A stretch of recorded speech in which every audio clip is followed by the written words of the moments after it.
Crete, the ancient city of Knossos, Minoan civilization. The Athenian Daedalus and his son Icarus are imprisoned in a huge maze made by Daedalus himself, called the Labyrinth. But what brings them here? Our story begins in ancient Athens. Daedalus was the greatest inventor of ancient Greece. Thanks to him, Athens became a very strong polis and well prepared to fight against the enemies.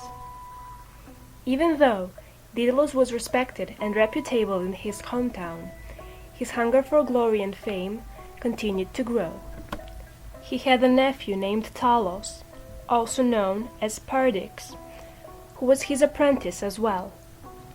Talos constructed a forerunner of a saw, which made his uncle jealous and vain. Daedalus was so indignant that he took an opportunity to kill Talos, causing him to fall from the Acropolis. After the crime, Daedalus runs away from Athens with his son Icarus, and they settle down in Knossos. During that time, the island of Crete was under the rule of a cruel king Minos. The ruthless leader forced Daedalus to make a weapon and also ordered him to build a prison that no one can escape from. That's the moment when Daedalus invented the famous labyrinth.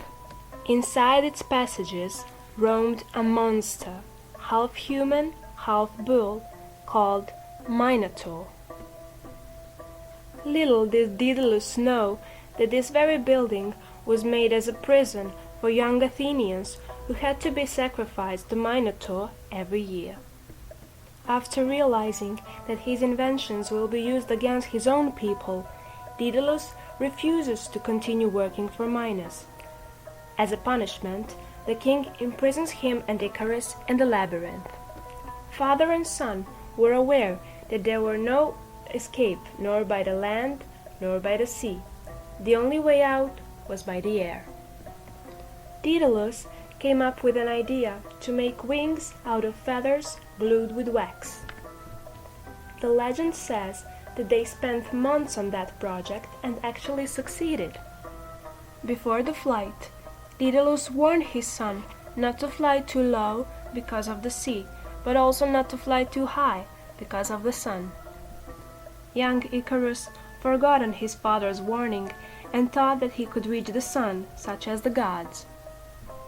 But as he was flying too high, the wax soon melted, and he fell into the sea and drowned.